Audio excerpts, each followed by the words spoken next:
goodness, how grateful I am for this. Amazing grace. One more round of applause. Let's give it a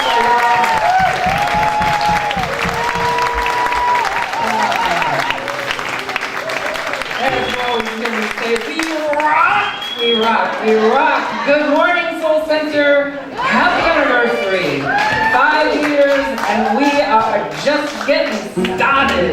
We're just getting started, not only collectively, but we're just getting started individually. Happy New Year! This is an awesome New Year. I'm so thrilled that Joy shared her experience about the process that she went through.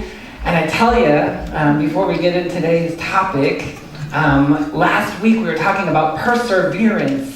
And it's that perseverance that when we get to understand and know that the voice we want to listen to is the voice of the soul, the voice of truth, the voice, letting that motivate us. We want that to motivate us all the time. We don't want that other voice to motivate us. And I do remember keenly as Joy would come through, need some more mojo, and that's what we gotta do. That's what we gotta do. We gotta get the mojo to get the get-go. That's what we gotta do. So we are celebrating, the theme of the month is celebrating spirit, and the topic for today is no time is the best time for change.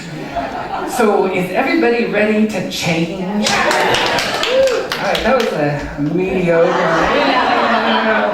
And that's okay, so I'm gonna rephrase that. Do you want to joyously up-level and benevolently expand your life? Yes! Okay. Well, that's what change is. Change in the human experience is inevitable. In time and space, things are going to change. And when we move into the no time, where there's no thing, when we move into the eternal, we begin to access our ability to change the things in time and space. If you want something to change in time and space, you must leave time and space to affect that change if you want it to be brilliant, benevolent, and rewarding. If you want to effort and try and struggle and suppress, then you can try to change things in time and space. And I'm assuming that we don't want to do that. We want to use what we do here, what Joy used, to transcend. We are a transcendent community. We are a community part of the Agape Association affiliation of divine New Thought communities. We follow that golden thread of truth through everything, the golden thread found in all of the religions, in the mystical aspects of every religion. Remember, it's mysticism that takes us outside of time and space, and we all came here to have an adventure. We came here to have an adventure, and oftentimes we get stuck on a rote wheel where we're in the mundane trappings of everyday life, of time and space. It's kind of like, if you got one of those treadmills and you stepped on it, you just kind of got pulled away. And it's like we need to be able to step off and go into the no time, no space, no thing continuum.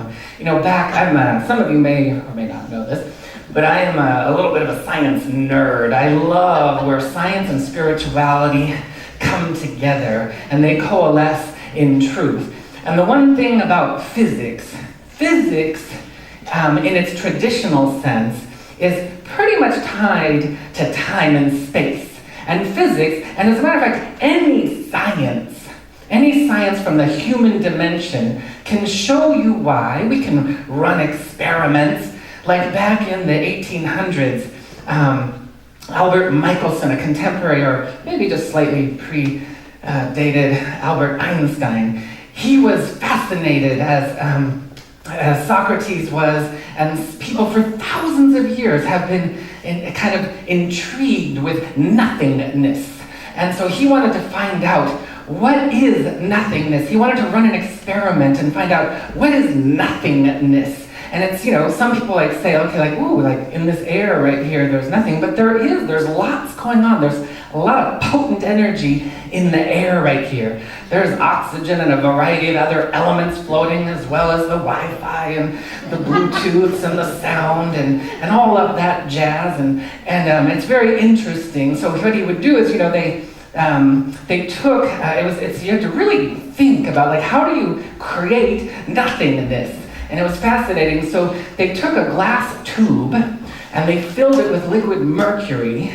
And then, so the idea is you didn't want there to be air in the space where you were trying to create nothing. So if I just take a jar, I basically have a jar of air. But if I want there to be no air in the jar, so this is what they were doing, they took the tube and they filled it completely with liquid mercury, and then they submerged it into a big vat of liquid mercury. And then what they ended up seeing was, so the tube was probably about 3/4, maybe halfway outside of the vat, and then all of a sudden the liquid mercury dropped down about halfway into the pot of liquid mercury, thereby leaving, so if you imagine, there was no air that was completely consumed by liquid mercury. There was no place for air to come in. There was no bubbles that bubbled up, and so it left a vacuum of nothingness, so to speak, according to this experiment. Now, the experiment didn't yield a whole lot, because then there's a whole realm of well, how do you get in there and find out? But it did yield some things. Some things that came through were that you could tell through science, through physics. For example, when you remove certain things from the air, for what they did was they took a clock, an alarm clock, and they put it inside and they repeated the whole thing in a much bigger vessel. And when you take out the certain elements from air, sound cannot travel. It needs a mechanism. It needs something to flow over in order for it to find the receptors in our ears to hear that. If you don't have that mechanism for the sound to travel over, then you don't hear anything. And so when they put the alarm clock in and they sucked out the mercury and then they sounded off the alarm, no sound. So it was fascinating to me, but that's in the realm of physics. And you can run these experiments and you can see what happens, and you can begin to know how things happen to a particular degree.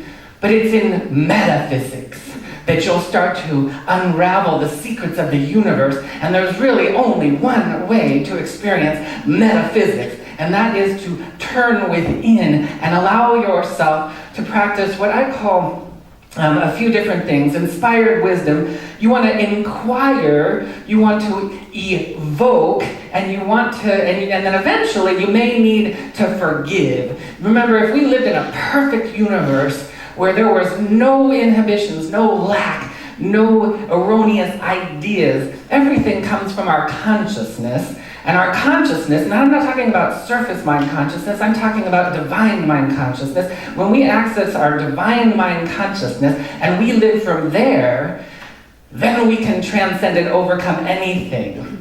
And so in the inspired way of living, we can inquire. And just like my favorite mystic of all times, George Washington Carver, would do, he would go into meditation and prayer and then inquire of the universe. That is the best scientific way to approach life, and we are all to. So whatever it is, if you are on the path of creative expression, let's say all things are good in your life, money is good, relationships are good, creativity is good, career is good, everything is flowing and glowing in goodness, then you're going to allow yourself to expand that. Glory to greater glory. Now, most of us have, every once in a while, little things that we stumble upon. Maybe there's a health challenge. Maybe there's a financial challenge. Maybe there's a relationship challenge. No, well, that's probably one of the most popular ones. For some reason, humans just are so intrigued with discord amongst other human beings. It's wacky. I don't understand it sometimes, although I have participated. But I've come a long way. I'm telling you, it's crazy. I wish I had a video of my old life from 20 years previous, because you'd be like, oh my God, what are we listening to him for? You'd all be making a beeline for the door. But it was my practice. It was my practice of metaphysics, prayer, and spirituality, going into the no-thingness, where nothingness is. Because where nothingness is, this is where, again, where you're going to affect change. Change from the changeless. If you try to change, like I said, from time and space, you're setting yourself up for a recipe for probably mediocrity and sometimes disaster. You know, it's like everybody who's ever tried the diet or the workout or whatever it is, when we try it from willpower, I'm going to go ahead, I'm going to change my diet, but I'm not going to change anything biochemically, molecularly, or metaphysically within my beingness that has to do with why I have these cravings for certain things in my life that aren't good for me. I'm not going to change that. I'm just going to use willpower and I'm going to suppress it. And then I'm setting myself up for failure because as every book that's ever been written on diet has ever seen, you're sure if you could find a waste can, you'd probably find 100 years worth of diet books. Well, they're all just like, well, that one was good for about a half a minute. And it's because eventually there's the breakdown where I can't withstand the pressure of the yearning from the pain body that's calling me back to the way things used to be. So, we're at this time of year, resolutions. And as we were talking about last week, to be resolute mean unwavering. Unwavering. We want to be resolute in transformation, benevolent transformation. One of my key words all the time is benevolent, because we want things to be good, and that's what God is. God is omnipotent, omniamorous, omnibenevolent, I'm even going to say, because there is no bad in God. The only bad there is a subjective experience in the time-space continuum of things not going in accordance with our soul. And when we align with our soul, and so this is the key thing. Remember that right now, today, we've just stepped into the past. We're not in the present right now. There's a kind of a dual thing going here. We're in a present when we allow ourselves to be present for what's going on. But we've created, if you follow the realm of creation, there's a spark of creation that comes through, and then it starts to make its way and matriculate into time and space as an experience. And the only way to have an experience is for it to unfold before you. And so when it starts to unfold, you step into it and you're starting to have the experience, but that experience had to start from before you got there. So technically, we're stepping into the past once the experience starts to happen. And so a lot of times people will say, oh, okay, I want to affect this change, and I start to do something, but I don't give it the momentum or the time to unfold. And you have to remember that, so today, if I start something in prayer and intention, and I start to do my spiritual practice, and tomorrow I don't see it. You have to remember that you're probably stepping in tomorrow, which was 2 days, 3 days, 4 days, a week before. So the answered prayer might show up a day of 3 days, 4 days, a week after. And so we want to be in that space of inspired living, or as in and so we want to connect into no-thingness.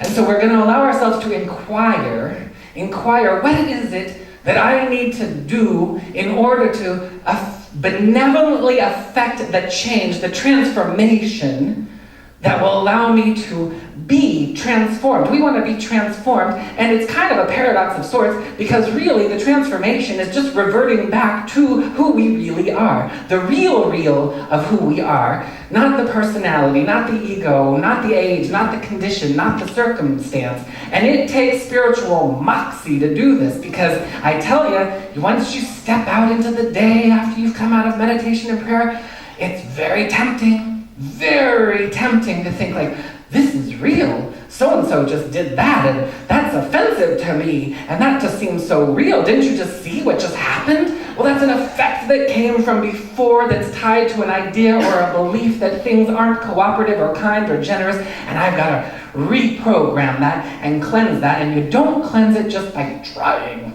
You cleanse it by going into that consciousness of inquiry. You want to inquire. That's why in visioning we inquire. What do I need to embrace? What do I need to release? But not from the surface mind, from the divine mind. That's why we go into a deep meditative space. And then in that space, We just don't get some intellectual information. We also allow it. We evoke it and we allow it to be. We allow it to transform. And sometimes that transformation can look like, you just start to like, because there's some things that need to leave from your beingness in order for that to change. And so along the way, and we've talked about this a lot, forgiveness, that is one of the key elements to transmutation. But it's not always about forgiving a situation or a person. It's forgiving a way of thinking. Oh my God, I forgive myself for lack consciousness. I forgive myself for non-cooperative, non-compassionate consciousness. You'll know when you're there. You'll know many of us spend a large part of our life in fight or flight consciousness. And sometimes it's really low and subtle. And so we need to clean that up. We clean that up and we allow ourselves. Remember last week we were talking about volving. Volving is a vibratory frequency. When you evolve, you're e-vibrating. And you want to change the vibration, the frequency in our body. So that's what we're doing. We're changing the frequency in our body because we are osmotic beings. Osmosis is part of our nature. We are osmotic, and we can absorb or we can transmit. We can be beaming radiance of holy light, and we can also absorb it, and the energy just keeps flowing back and forth. And that's why no matter who you see in your life, no matter what is going on, there is no they. It's not they're going through it. We're going through it, because whatever you see in them is what is affecting you. There's nobody who's isolated. There's nobody who's like, oh, they have cancer or they have financial problems. Whatever you're seeing, if it comes into your awareness, it is there on purpose and on point. It is to affect a benevolent change, and we want to seize that. We want to seize that in the appropriate way. And when you flex the muscle, which means, and you've heard me say this at least a dozen times, we do have time. We have enough time to go into the no-thingness in meditation and allow ourselves to be inspired. It's just, sometimes there's this little trick that the mind plays on us where we're like, oh, God, I don't have time for that because I gotta go to get my hair done. I gotta go to Starbucks, and don't go to Starbucks. But, sorry. Sorry about that. But we want to make sure that we are vibrating, because as osmotic beings, we want everything to vibrate high. What you consume in your body vibrates high. Live, fresh, organic, living food vibrates high. It's the highest form of vibration, especially like freshly picked fruits and vegetables have the highest life force. If you want to affect the best medicine in your body, that's what you'll do. High vibrational music like we have here with these osmotic, beautiful beings of light. It is awesome. We create that field here. I know I'm wrapping up, I'm getting the look. So we want to be the metaphysicians in our own beingness that affect that change. We want to read the things that bring us good. We do not want to be tricked into the world of effects. And I'm glad, what I saw. I was pulling out of Cafe Gratitude, a great place you want to go, high vibrational food, and I saw Joy from Newport. It was just like about a week ago or so, and I was like, oh my God, and it's like, oh yeah, there's that political sign still, but it's like, oh wait, but it's actually an affirmation, Joy from Newport. People probably don't even know it's a political sign. So I mean, yes, that's awesome. We should know all kinds of things. Joy for this, joy for that, peace for this, prosperity for that, and just stick them all over the place. Anyway, side note. So we want to open up into that field, and this is what we do here at Soul Center. We allow ourselves to participate and not get fooled. And so, and there, just real briefly on, when it comes to politics, the thing I loved about Joy running her campaign is she brought spirituality into politics. And it's not about partisanship, and it's not about whether you're a Democrat or a Republican. It's about consciousness. There can be consciousness no matter what party you're affiliated with. You can be the party that's affiliated with divine radiant consciousness. But the first place we want to take care of that is within our own beingness. So we're going to go ahead and we're just going to take a moment in that, and we're going to turn within. We're just going to turn within and allow ourselves to fully surrender, into a malleable, open state of holy light, holy goodness. I'm truly grateful in this moment to know that the perfect storm of goodness is always taking place here at Soul Center.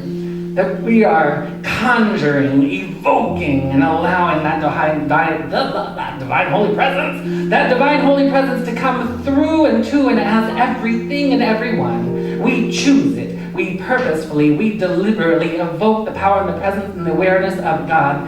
That omnipotence that we allow to become real. That omnipresence and that omniscience that we allow to become real through, to, and as us, because it is who we are. Born in the image and likeness of the divine, of God. We open to that and we allow it to be easy. Nothing is hard in God, and we allow ourselves to flow and glow in benevolent and beautiful ways. We allow ourselves to effortlessly and easily step into that practice of no-thingness, where the mysteries of the world reveal themselves to and through and as our lives. The mystery of how I expand my wellness, how I expand my prosperity, how I expand my creativity, how I expand generosity and divine cooperation in my life. We open to the mystery and we allow ourselves to be more motivated and more enthusiastic by these energies than anything else. I am grateful to know that this is the perfect divine pressure cooker that launches us into a greater and grander vision and version of our lives than ever before. And it is from a place of deep and abiding thanksgiving, gratitude and awe for the beauty in, as, and around us 24 hours a day, that we simply and gratefully allow ourselves to only and always change, transform, expand in benevolent, beautiful, heavenly ways. We ground it into our beingness and into our experience. We accept it as such, simply and gratefully, by saying, so be it. And so it is. Amen. Amen. Ashe. Aho. Shalom. Hotep. And hallelujah.